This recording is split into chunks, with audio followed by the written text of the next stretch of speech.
दोस्तों चलिए आज की वीडियो शुरू करते हैं। दोस्तों वीडियो शुरू करने से पहले मैं आपको एक बात बता दूं कि आपने अभी तक हमारे इस चैनल को सब्सक्राइब नहीं किया हो तो नीचे पर आपको ग्रीन बटन में सब्सक्राइब करके लिखा रहा होगा, इसके ऊपर क्लिक कर लीजिए और साइड में नोटिफिकेशन बेल भी आएगा, उसको भी क्लिक कर लें ताकि आपको मिल सके हमारे अगले वीडियो की नोटिफिकेशन सबसे पहले और आप कुछ नया नया सीख सके। कुछ करिए नस नस मेरी खोले, हाय कुछ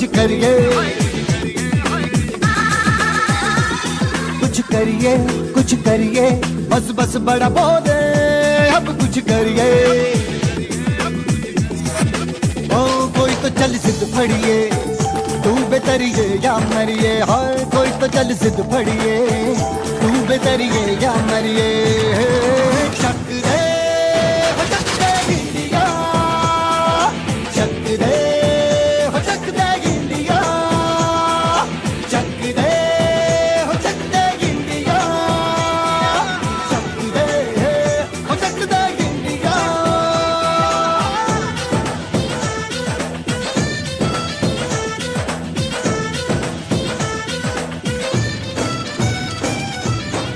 लड़ती पतंगों में भिड़ती उमंगों में। गुड मॉर्निंग विद्यार्थियों। चैप्टर 11 द्रव्यના ઉષ્મીય ગુણધર્મો, જેમાં આપણે આગળ વધીએ લાસ્ટમાં આગળ વધ્યા હતા કે જેમ જેમ તાપમાન વધે એમ એમ તરંગલંબાઈ ઘટે છે। સામાન્ય રીતે ઓરડાના તાપમાને રહેલો કાળા રંગનો કોલસો અંધારા ઓરડામાં આપણને દેખાતો નથી। કારણ કે આ કોલસામાંથી ઓરડાના તાપમાને એટલે કે 300 કેલ્વિન તાપમાને, અંશ સેલ્સિયસમાં બોલો તો 27 અંશ સેલ્સિયસ તાપમાને 55550 એંગસ્ટ્રોમના તરંગલંબાઈના વિકિરણો ઉત્સર્જિત થાય છે। જેમાંથી કોલસામાંથી, જે માનવ આંખની સંવેદના માટે અનુભવાતા નથી। કારણ કે માનવ આંખ દ્વારા દ્રશ્ય પ્રકાશની સંવેદના અનુભવાય છે, જેની તરંગલંબાઈ 4000 એંગસ્ટ્રોમથી 7000 એંગસ્ટ્રોમની હોય છે। તો માનવ આંખ 4000 થી 7000 ને જ અનુભવે, પણ અંધારા ઓરડામાં કોલસો પડેલો હોય ઓરડાના તાપમાને, જેમાંથી નીકળતા ઉષ્મીય તરંગો એટલે કે વિકિરણો એ 95550 એંગસ્ટ્રોમના ક્રમના હોય કે જે આપણે અનુભવતા નથી। હવે તાપમાન વધારે કોનું? કોલસા। તાપમાન વધારતા વધારતા એ કોલસો ગરમ થવા માંડે, ગરમ થતા થતા એ કોલસાનો રંગ એ લાલાશ થવા માંડે।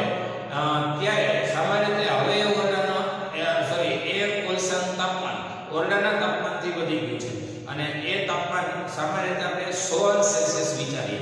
પહેલા કેટલું હતું? 27 અંશ સેલ્સિયસ, પછી તાપમાન વધાર્યું। હવે શું થયું તો કે એમાંથી નીકળતા વિદ્યુત ચુંબકીય તરંગો એટલે કે પ્રકાશના કિરણો એ આપણને દેખાય છે, અનુભવાય છે। તો એનો મતલબ એ થયો કે તમે તાપમાન વધાર્યું અને એને અનુરૂપ તરંગલંબાઈ ઘટી, કારણ કે 55550 એંગસ્ટ્રોમ તરંગલંબાઈને બદલે હવે 4000 થી 7000 એંગસ્ટ્રોમની તરંગલંબાઈના ગાળાની તરંગલંબાઈ થઈ ગઈ। એનો મતલબ 95000 માંથી 4000 ની આસપાસની થઈ ગઈ, એટલે તરંગલંબાઈનો ઘટાડો થયો અને કોલસાના તાપમાનમાં આપણે શું કર્યો? વધારો કર્યો। કોલસાનું તાપમાન હતું કેટલું તો કે 27 અંશ સેલ્સિયસ એટલે કે 300 કેલ્વિન, એને બદલે આપણે 100 અંશ સેલ્સિયસની આસપાસ ગરમ કરી નાખ્યો, એટલે તાપમાન વધાર્યું અને તરંગલંબાઈ ઘટી। આને કહેવાય લેમ્બડા ચાલે છે 1/T, એટલે કે લેમ્બડા * T બરાબર અચળાંક। અચળાંકને કહેવાય વીજનો અચળાંક। હવે નેક્સ્ટ પોઈન્ટ ભણશું સ્ટીફન બોલ્ટ્ઝમેન નિયમ। સ્ટીફન બોલ્ટ્ઝમેન નો નિયમ। તો સ્ટીફને શું કર્યું? સ્ટીફન નામના વૈજ્ઞાનિકે પ્રાયોગિક રીતે અને બોલ્ટ્ઝમેન નામના વૈજ્ઞાનિકે સૈદ્ધાંતિક રીતે એક નિયમ કાઢ્યો અને પ્રયોગ કર્યો અને આને ગણતરી કરી। સ્ટીફને પ્રાયોગિક રીતે, બોલ્ટ્ઝમેને સૈદ્ધાંતિક રીતે એવો નિયમ કાઢ્યો કે કુલ ઉત્સર્જન પાવર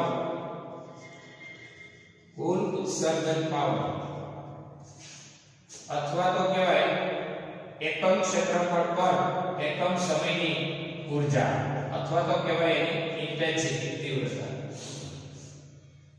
એ નિરપેક્ષ તાપમાનના ચતુર્થ ઘાતના સમપ્રમાણમાં હોય છે. કુલ ઉત્સર્જન પાવર નિરપેક્ષ તાપમાનના ચતુર્થ ઘાતના સમપ્રમાણમાં હોય છે.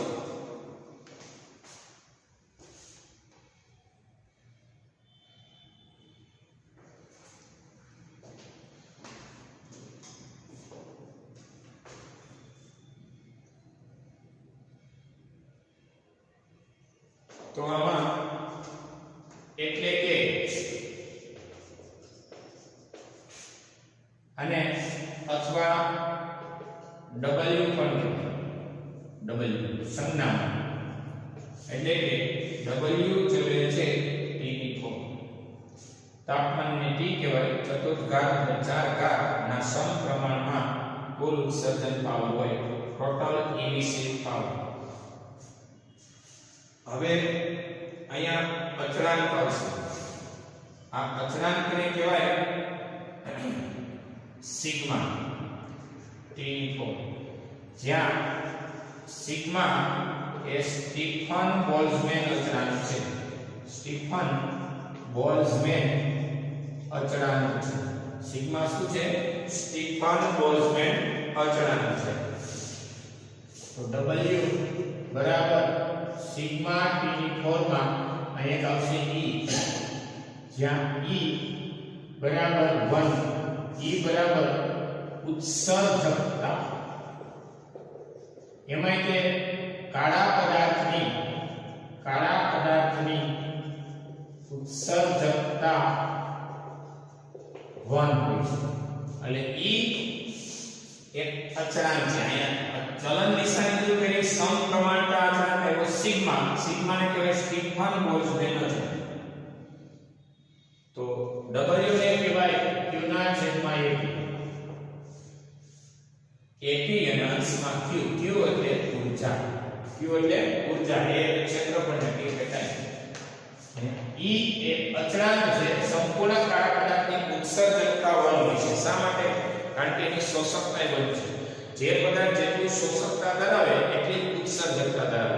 દાખલા તરીકે કોઈ પદાર્થ શોષકતા ઓછી ધરાવે તો પરાવર્તકતા વધુ ધરાવે, એની સામે ઉત્સર્જકતા ઓછી. જેટલું શોષણ કરે એટલો પદાર્થ ઉત્સર્જન કરવાનો છે. હું તમને એમ કહું કે આ લોખંડનો ટુકડો છે, હાલમાં 27 સેલ્સિયસ તાપમાન છે ઓરડા. એને ઉષ્મા આપો અને 27 માંથી એને 37 અંશે પહોંચાડો, 10 અંશનો તાપમાનનો વધારો કરાવો, પછી હવે આ જ ટુકડાને, લોખંડના ટુકડાને ફરી ઓરડાના તાપમાને મૂકી દો તો એ કેટલી ઉષ્મા ગુમાવે? તો કે 10 અંશ ગુમાવી પાછો 27 થઈ જાય. એનો મતલબ કેટલી મેળવી હતી? 10. 27 માં 10 ઉમેરી અને 37 થઈ ગઈ. તો પાછો મૂકી દો તો શું કરે? પાછો એ 10 ગુમાવે અને પાછો 27 થઈ જાય. કહેવાનો મતલબ એ જેટલી મેળવે એટલી ગુમાવે અને જેટલી શોષણ કરે એટલી ઉત્સર્જન કરે. એટલે ઉત્સર્જકતા 1 હોય છે, કારણ કે શોષકતા 1 હોય છે. શોષકતા એટલે શોષણ પાવર 1 હોય છે. ટકાવારી કહેવાય 100%. સંપૂર્ણ કાળો પદાર્થ વ્યાખ્યા છે કાળા પદાર્થની. જે પદાર્થ ઊંચા તાપમાને બધી વિકિરણોત્સર્જન શું કરે? ઉત્સર્જન. ઉત્સર્જન 100% કરીએ તો સંપૂર્ણ કાળો પદાર્થ, દાખલા તરીકે સૂર્ય સંપૂર્ણ કાળો પદાર્થ છે. જે પદાર્થ નીચા તાપમાને બધી વિકિરણોત્સર્જન શું કરતો હોય? શોષણ. એને પણ સંપૂર્ણ કાળો પદાર્થ કહેવાય. નીચા તાપમાને બધી વિકિરણોત્સર્જન શોષણ કરનારો સામાન્ય રીતે આપણે દીવાની 58% શોષણ ક્ષમતા ધરાવતો હોય. પણ એ સિવાય આપણે એવો એક પેલો ગોળો વિચાર કે જેની અંદરની સપાટી ખરબચડી કાળા રંગે રંગીને એમાં એક છિદ્ર પડે, છિદ્રની સામે એક ઢાળ રહે, સ્લોપ રહે. એટલે જ્યારે પ્રકાશ આપત કરો તો ઢાળ ઉપરથી શું થાય? દરેક બિંદુએ પરાવર્તિત થતો જાય અને દરેક બિંદુએ પરાવર્તિત થતો દરેક સપાટીએ શોષણ થતો જાય અને અંતે એ જે છિદ્રમાંથી દાખલ થયો એ છિદ્રમાંથી પાછો નીકળે નહીં. એટલે એક જગ્યા, એક છિદ્રવાળો ભાગ, એ અંધારા ભાગને આપણે કહેતા હતા બ્લેક બોડી અથવા તો કાળો પદાર્થ, જ્યાં તમે આપત કરેલી વિકિરણ કરી નાખે છે શોષણ. એ રીતે આપણે હાલ કરીએ તો અહીંયા E સંપૂર્ણ કાળા પદાર્થ માટે 1 સિગ્મા T ની ફોર્મ. તો હવે અહીં એક સૂત્ર તૈયાર થશે Q/T, જેને H કહેવાય. એ હમેવી ગયો એટલે કે A સિગ્મા T ની 4 જ્યાં H એ ઉષ્મા પ્રવાહ છે ઉષ્મા પ્રવાહ H આઈડિયા આપો ઉષ્મા પ્રવાહ એટલે એકમ ક્ષેત્રફળ સોરી એકમ સમયમાં પસાર થતો ઉષ્માનો જથ્થો આ છે સમય અને આ છે ઉષ્માનો જથ્થો કોને ઉષ્મા પ્રવાહ કહેવાય એકમ સમયમાં પસાર થતો ઉષ્માનો જથ્થો જેને ઉષ્મા પ્રવાહ કેપિટલ H કહેવાય એ આ ક્ષેત્રફળ છે એ ઉત્સર્જકતા છે કીધું સિગ્મા એ સ્ટીફન બોલ્ટ્ઝમેન અચળાંક છે અને T એ નિરપેક્ષ તાપમાન છે નિરપેક્ષ તાપમાનનો મતલબ થાય કેલ્વિન માત્રમનું તાપમાન એને નિરપેક્ષ તાપમાન કહેવાય તો H બરાબર A સિગ્મા T ની 4 આવું લખવું હોય તો લખી શકાય આ તમારી ટેક્સ્ટમાં સમીકરણ A3 છે બધા સમીકરણો આપું છું એ નીટ માટે બહુ કામના છે ધ્યાન રાખજો નીટ માટે આ સમીકરણો આપી કામના થશે એટલે સ્ટેપ બાય સ્ટેપ સૂત્ર હેન્ડા હશે થિયરી નો આવડે તો મૂંઝાવન નથી તમારે પણ સૂત્ર કેમ આવે છે સ્ટેપ જોઈ લો એટલે સૂત્ર ઉપર તમે એની શોર્ટકટ આપી શકશો શું કીધું મેં વૈજ્ઞાનિકનું નામ છે સ્ટીફન અને બીજાનું નામ છે બોલ્ટ્ઝમેન આ સ્ટીફને પ્રાયોગિક રીતે અને બોલ્ટ્ઝમેને સૈદ્ધાંતિક રીતે એવું કહ્યું કે કુલ ઉત્સર્જન પાવર અથવા તો એકમ ક્ષેત્રફળમાંથી એકમ સમયમાં ઉત્સર્જિત થતી ઊર્જા અથવા તો એની ઇન્ટેન્સિટી કહેવાય તીવ્રતા એ નિરપેક્ષ તાપમાનના ચતુર્થાંશના સમપ્રમાણમાં આવું કેવા વાળો ગુણ નથી આ બે છે એમ પૂછે એની ઈસવીસન આને કંઈક અલગ ઈસવીસન છે નાની ઈસવીસન અલગ છે અને બે અલગ અલગ વર્ષોમાં કાયદો એક કોમન એવું કે ભાઈ ઇન્ટેન્સિટી થલે છે નિરપેક્ષ તાપમાનની ચતુર્થાંશના સમપ્રમાણમાં અચળાંક દૂર કલમ નિશાની દૂર કરવા અચળાંક આવે સમાન આ સિવાય વધારાનો અચળાંક આવે E સંપૂર્ણ બ્લેક બોડી માટે E 1 હોય છે E એમનો રાખો તો એ 1 ગણાય આપણે બ્લેક બોડી માટે ગણી છે સંપૂર્ણ બ્લેક બોડી એટલે 100% કાળા પદાર્થ માટે એમિસિવિટી 1 હોય છે તો W બરાબર E સિગ્મા T ની 4 માં W ને કહેવાય એકમ ક્ષેત્રફળની એકમ સમયની ઊર્જા પછી E સિગ્મા અને T ની 4 અને Q બાય T ને કહેવાય H Q બાય T ને કહેવાય ઉષ્મા પ્રવાહ જેને કહેવાય કેપિટલ H હીટ વેવ તો આ ઉષ્મા પ્રવાહી H કીધો એ હમે ગયો અને A સિગ્મા T ની 4 આ સૂત્ર આપણે મેળવ્યું બહુ કામનું છે એને બોક્સ કરી દો આ અતિ કામનું છે હવે ત્યાં છે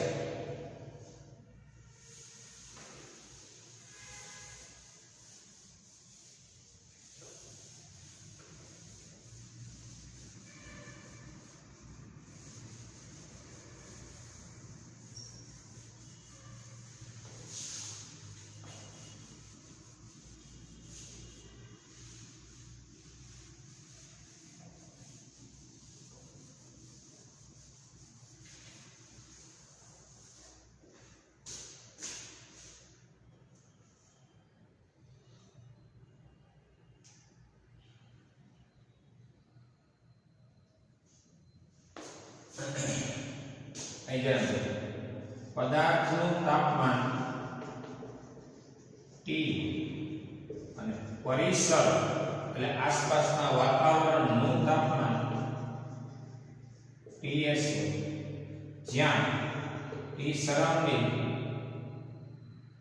કરતા પદાર્થનું તાપમાન ઊંચું પદાર્થનું તાપમાન આપણા પદાર્થ છે તાપમાન T અને આસપાસના વાતાવરણ તાપમાન છે એ છે Ts તો T કરતા Ts ઓછું હોય તો શું થઈ શકે તો કે પદાર્થ દ્વારા ઉષ્મા વાતાવરણમાં વ્યય પામે પદાર્થ દ્વારા ઉષ્મા વાતાવરણમાં શું પામે વ્યય પામે આ વખતે તમે લખી શકો શું લખી શકો W ચલે છે T ની 4 આને કહેવાય સ્ટીફન બોલ્ટ્ઝમેન નિયમ સ્ટીફન બોલ્ટ્ઝમેન નો નિયમ W ચલે છે T ની 4 એટલે W બરાબર E સિગ્મા T ની 4 બ્લેક બોડી માટે E1 હોય છે પછી જુદા જુદા પદાર્થ માટે E જુદો જુદો એને કહેવાય એમિસિવિટી એટલે કે ઉત્સર્જકતા W ને કહેવાય Q ના છેદમાં 80 એટલે કે એકમ ક્ષેત્રફળની એકમ સમયની ઊર્જા એને કહેવાય તીવ્રતા E સિગ્મા T ની કોણ તો Q બાય T ને H કહેવાય એ સામે ગયો એટલે A સિગ્મા T ની કોણ સમીકરણ તો સમીકરણ 1 પરથી પદાર્થ માટે H1 એટલે A સિગ્મા T ની 4 કહેવાય પદાર્થ તાપમાનનું સૂચક આ એક પરથી બનાવ્યું પણ એમ જેવું જ રહ્યું પદાર્થની માટેનું તાપમાન T છે T શેનું તાપમાન છે પદાર્થનું તાપમાન છે T પદાર્થનું તાપમાન T છે અને T સરાઉન્ડિંગ શું છે તો કહેવાય પરિસરનું તાપમાન છે T સરાઉન્ડિંગ એટલે આસપાસના પરિસર અથવા વાતાવરણ તો હવે આ જ રીતે પરિસર માટે પરિસર એટલે આસપાસના વાતાવરણ માટે H2 બરાબર A સિગ્મા T સરાઉન્ડિંગ ની 4 A સિગ્મા T સરાઉન્ડિંગ ની 4 એમાં પદાર્થ કરતા સરાઉન્ડિંગ નું તાપમાન ઓછું છે એટલે સમીકરણ 2 - 3 લેતા H નો ફેરફાર એને ડેલ્ટા H A સિગ્મા આમાં બે માંથી ઉપાય ડી કોમન T ની 4 - TS ની 4 આમ લખવું હોય તો પણ લખી શકાય આ ઉષ્માનો ફેરફાર થયો A સિગ્મા કૌંસમાં T ની 4 - TS ની 4 કામનું સૂત્ર છે નોંધ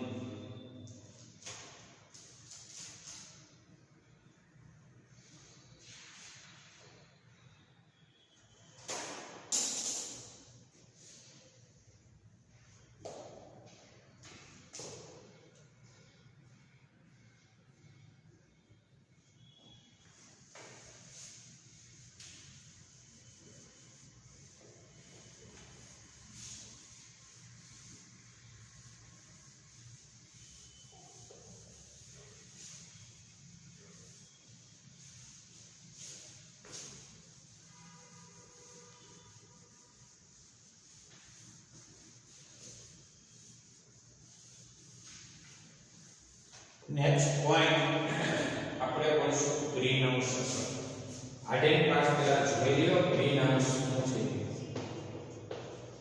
2 મિનિટ કામ છે સમજવું ગ્રીન એટલે લીલું હાઉસ એટલે લીલા કલરની અસર આપણે એવું લાગે પણ ખરેખર ગ્રીન હાઉસ એ છોડના ઝડપી વૃદ્ધિ વિકાસ માટે બનાવેલી કાચ કે પ્લાસ્ટિકની રચના છે આ છે વનસ્પતિને આ છે કુંડ આ માટી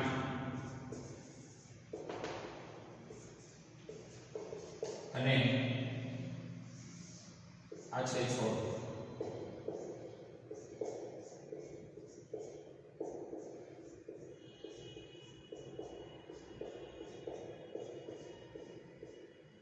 આ છોડના ઝડપી વૃદ્ધિ વિકાસ માટે બનાવેલું કાચ કે પ્લાસ્ટિકની દિવાલની રચના એટલે ગ્રીન હાઉસ જેથી સૂર્યનો તરફ સીધો નાના છોડ ઉપર આવે અને નુકસાન ન કરે એ માટે એને પ્રોટેક્શન આપે છે રક્ષણ આપે છે સૂર્યનો તરફો આવે ફિલ્ટર થઈ અને પછી અહીં આવે અહીં યોગ્ય ટેમ્પરેચર જળવાઈ રહે અહીં કહેવાય કે થોડુંક વાતાવરણ ગરમ રહે એને ગરમાવો વાતાવરણનો ગરમાવો જળવાઈ રહે સીધી હીટ ન લાગે એટલે છોડના પાનના પર્ણ બળે છોડના વૃદ્ધિ વિકાસ માટે બનાવેલી કાચ કે પ્લાસ્ટિકની માળખાની રચના કે જેને કહેવાય ગ્રીન હાઉસ એવું જ અહીંયા થાય છે કે પૃથ્વી પર અહીંયા જેમ કુંડામાં આપણે છોડ વાવ્યો છે પૃથ્વી પરના સજીવો એટલે કે વૃક્ષો હોય કે મનુષ્યો હોય કે XYZ આ પૃથ્વી પરના સજીવોને ઉપર આવતા સૌર કિરણો એ સીધા નુકસાની ન પહોંચાડે એ માટે એક વાતાવરણમાં એક આવરણ હોય છે કે જે આવરણ એ રક્ષણાત્મક કવચ કરે છે અને ગ્રીન હાઉસ અસર હોય તો સારું, પણ ગ્રીન હાઉસ અસર પ્રમાણમાં સારી, ગ્રીન હાઉસ અસર સારી નહીં, પ્રમાણમાં સારી. વધે તો કે ઘટે તો નુકસાન. પ્રમાણમાં સારી તો કે જ્યારે તડકો આવે એ થોડો ફિલ્ટર થઈને આવે, રોકાઈને આવે, શોષાઈને આવે, પૂરતો જથ્થો ન આવે, અમુક ટેમ્પરેચર આવે, અહીંયા યોગ્ય ગરમાવો મેન્ટેન થાય જે જરૂરી હોય. હવે વધી જાય તો શું થાય? તો વધી જાય એટલે આ કાઢ નાખો તો શું થાય? કવર અથવા તો આ જે કંઈ ઉપલું આવરણ જેને કહેવાય કાર્બન ડાયોક્સાઇડ પ્લસ અન્ય એવા વાયુ પ્રદૂષકો પણ અટકાવે કે જે એક લેયર છે, સ્તર છે કે જે સૂર્યના સૌર વિકિરણોમાંથી ઇન્ફ્રારેડ એટલે કે પારરક્ત જેને ઉષ્મીય તરંગો કહેવાય. ઇન્ફ્રારેડ એટલે કે પારરક્ત તરંગો અથવા તો કહેવાય ઉષ્મીય તરંગો જે હીટ વેવ કહેવાય કે છે નુકસાન કરતા છે એને રોકવાનું કામ કરે છે. હવે વધી જાય તો થાય કે આકાશ નાખો અથવા તો આ ન હોય તો શું થાય? સીધો તડકો આવે, સીધો તડકો આવે એટલે ધ્રુવ પ્રદેશનો બરફ નીકળવા માંડે, આજુબાજુની નદીમાં ઉનાળામાં પણ પૂર આવી જાય. આ સિવાય આ બધી નુકસાન થાય. આમ ઘટી જાય તો શું થાય? ઘટે તો શું થાય? ગ્રીન હાઉસ અસર ન હોય શું થાય? તો કે યોગ્ય વાતાવરણમાં ગરમાવો મેન્ટેન ન થાય તો સજીવ માટે જરૂરી એવી ઉષ્મીયતા જળવાઈ રહે અને એમ કહેવાય કે દિવસ અને રાત્રિના તાપમાનમાં થોડો મોટો તફાવત. સૂર્ય હોય કે પુષ્કળ ગરમી આપે અને સૂર્ય ગેરહાજર થઈ જાય, મતલબ સૂર્ય અસ્ત થઈ જાય એ વખતે ખૂબ જ ઠંડી થાય. દિવસ અને રાત્રિના તાપમાનમાં પુષ્કળ ફેરફાર આવે જેના કારણે સજીવના જીવન ઉપર તેના અસ્તિત્વ ઉપર જોખમ આવે. એટલે ગ્રીન હાઉસ અસર પ્રમાણમાં સારી, વધી જાય તોય પ્રોબ્લેમ, ઘટી જાય તોય પ્રોબ્લેમ. એટલે એના માટે અહીંયા જે ઘર છે એને કહેવાય હાઉસ કે જે છોડના ઝડપી વૃદ્ધિ વિકાસ માટે બનાવેલો છે, અહીંયાની પ્રોટેક્શન માટે છે. એવી રીતે અહીંયા પણ કાર્બન ડાયોક્સાઇડ અને અન્ય વાયુઓ કે જે લેયર રચે છે પૃથ્વીના પેટાળથી, પૃથ્વીની સપાટીથી ઊંચાઈ કે જે સૌર કિરણોને શોષવાનું કામ કરે છે, જેમાંથી અમુક ફિલ્ટર થઈને સૌર વિકિરણો અહીંયા આવી શકે છે. બાકીનાને શું કરી નાખે છે? શોષણ કરી નાખે છે. એટલે શોષણ કરવાનું અહીં બાકીનાનું શું કરી નાખે છે? શોષણ કરે છે. આ વાત એવી છે, જરા વાંચી લેજો.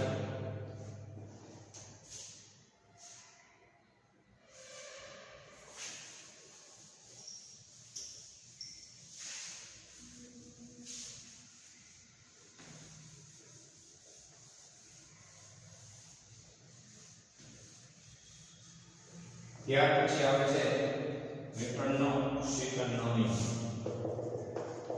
ન્યૂટનનો શીતલનો નિયમ. શીતલ એટલે ઠંડુ કરવું. નિયમ આપણો પદાર્થના તાપમાનમાં ઘટાડાનો દર અથવા પદાર્થના ઠંડા પડવાનો દર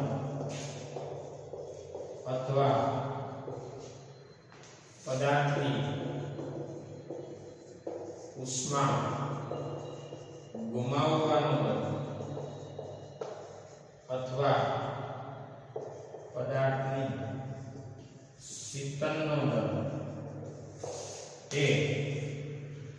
એ પદાર્થના તાપમાન અને પરિસરના તાપમાન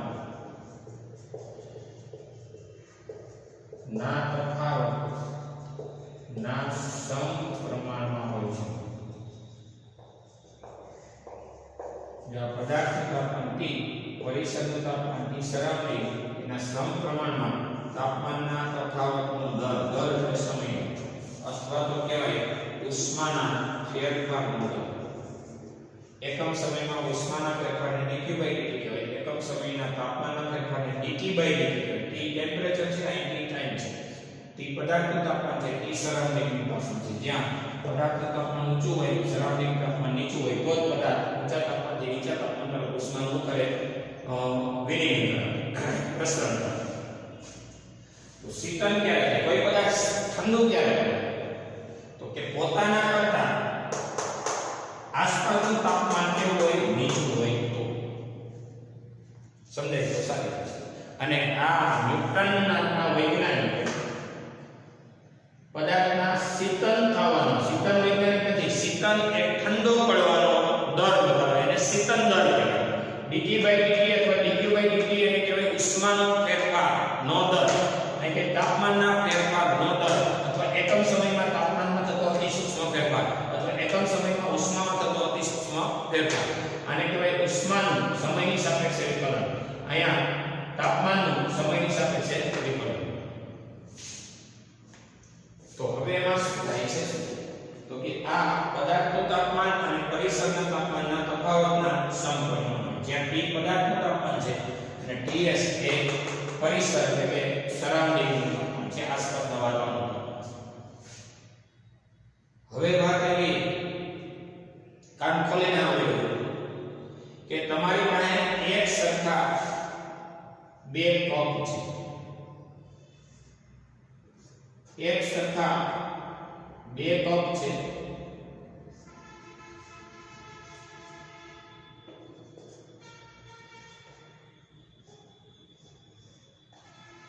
બંને કપમાં ચા ભરેલી છે. ચા એટલે પદાર્થ.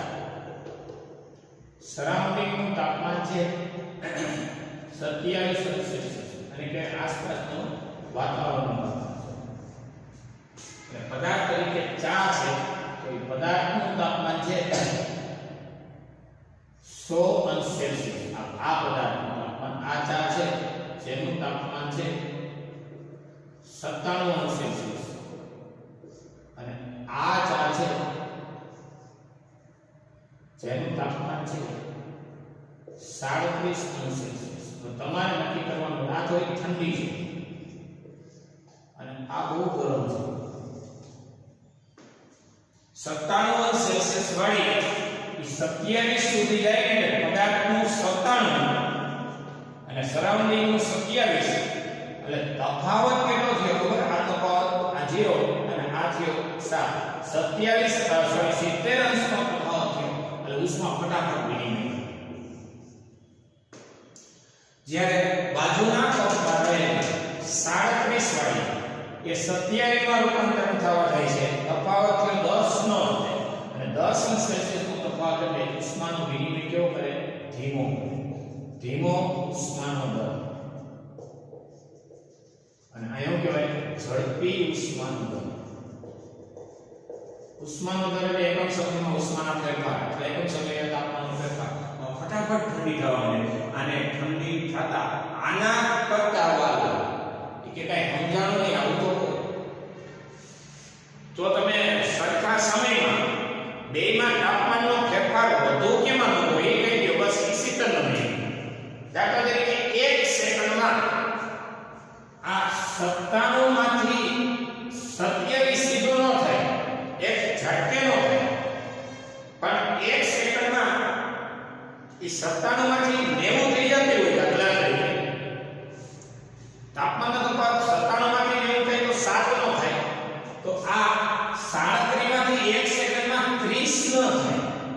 એ 37 માંથી વધીને માંડ 5 થી 36 થાય. એક બે નો ફેરફાર થાય. આમાં 10 નો ફેરફાર થાય કે 7 8 નો. આમાં 7 નો ફેરફાર થાય, આમાં 1 2 નો ફેરફાર થાય. ધીમે ધીમે ઉષ્માનો વ્યય કરે અને આ ઝડપી ઉષ્માનો વ્યય વિનિમય. કહેવાનો મતલબ શું? તો કે પદાર્થના તાપમાનમાં ઘટાડાનો દર એટલે કે એકમ સમયમાં તાપમાનમાં ફેરફાર, અથવા તો કે એકમ સમયમાં ઉષ્માનો વિનિમય, અથવા ઠંડા પડવાનો દર, અથવા ઉષ્મા ગુમાવવાનો દર, અથવા તો એના શીતળનો દર એ પદાર્થનું તાપમાન T અને આસપાસનું તાપમાન સરાઉન્ડિંગનું તાપમાન Ts ના તફાવત ના સમપ્રમાણમાં હોય છે. આ નિયમને કહેવાય ન્યૂટનનો શીતળનો નિયમ, જ્યાં T પદાર્થનું તાપમાન છે અને Ts એ આસપાસના વાતાવરણ અથવા surrounding.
Page number 293 page number 293 ઉદાહરણ નંબર 8 20 સેલ્સિયસ ઓરડાના તાપમાને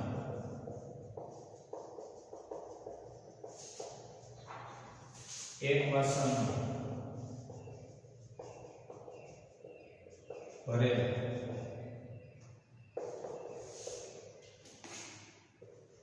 ગરમ ભોજન 2 મિનિટમાં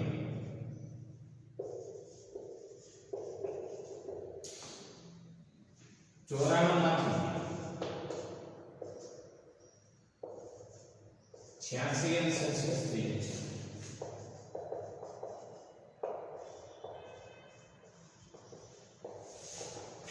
તેનું તાપમાન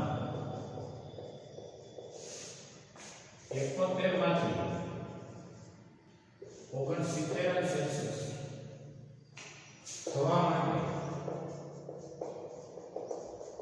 કેટલો સમય લાગે? આવો સવાલ છે.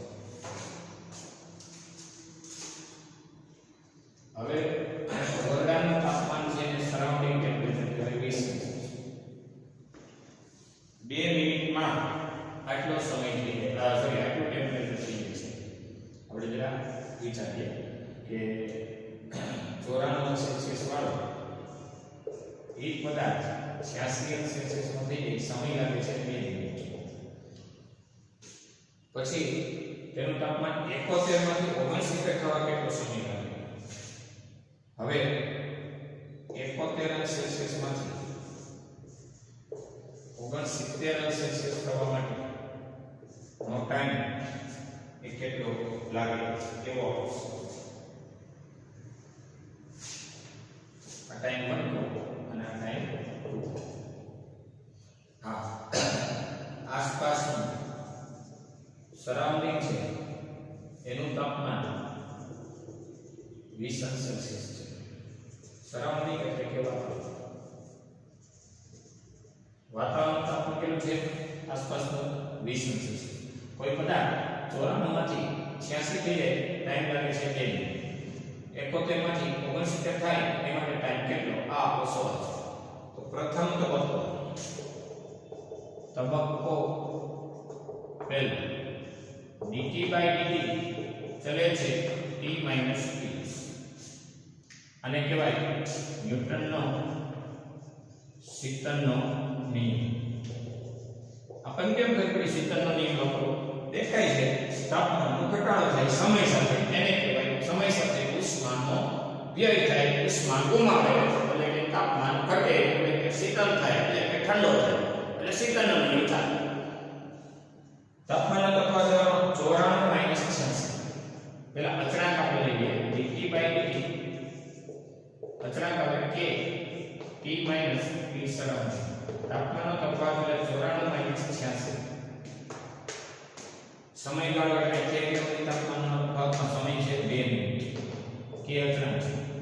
t પદાર્થનું લેવાનું કે 94 લેવાનું કે 86 ત્યારે લેવાનું સરેરાશ 94 + 86 ભાગ્યા 2. અને સરાઉન્ડિંગ એટલે આસપાસનું વાતાવરણનું તાપમાન કેટલું છે? 20 સેલ્સિયસ. t surrounding 20. તો 94 માંથી આપણે 86 બાદ કરીએ.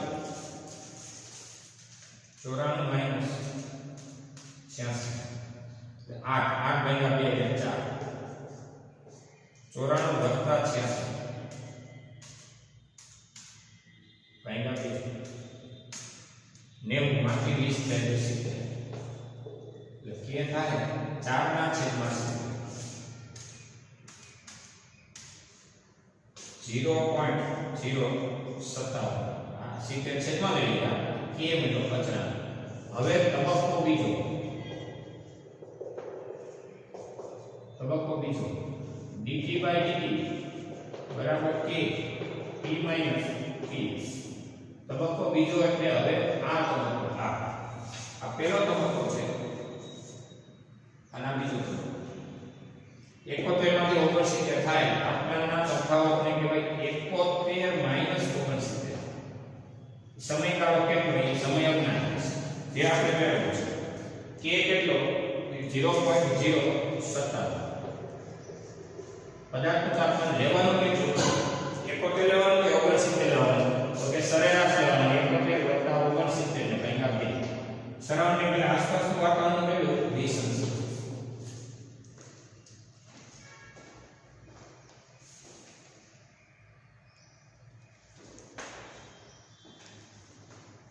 એટલે આ થયું બાદબાકી 2 બાદબાકી 0.057 આ બેનો સરવાળો 71 વત્તા 69 એને બાદબાકી 70 માંથી 20 જાય 50 T2 સૂત્રનો કરતા ભાઈ આને આમ લખજો અને આમ લખજો 2 ના છેદમાં 0.057 એને 50 આ ક્યાં છેદમાં T2 સૂત્રનો કરતા ભાઈ T2 બરાબર હવે 2 છેદમાં 0.057 એના છેદમાં 50 0.70 સેકન્ડ આ આપણો જવાબ 0.70 સેકન્ડ નહીં પણ તમારો સમય શેમાં આપેલો છે જોઈએ મિનિટનો આવવાથી આપણો જવાબ શેમાં મળ્યો મિનિટ હવે તમે સેકન્ડ કરો તો પછી 1 મિનિટની 60 સેકન્ડ ગુણ્યા 60 એટલે 42 સેકન્ડની આસપાસ ટાઈમ રેડી નોંધી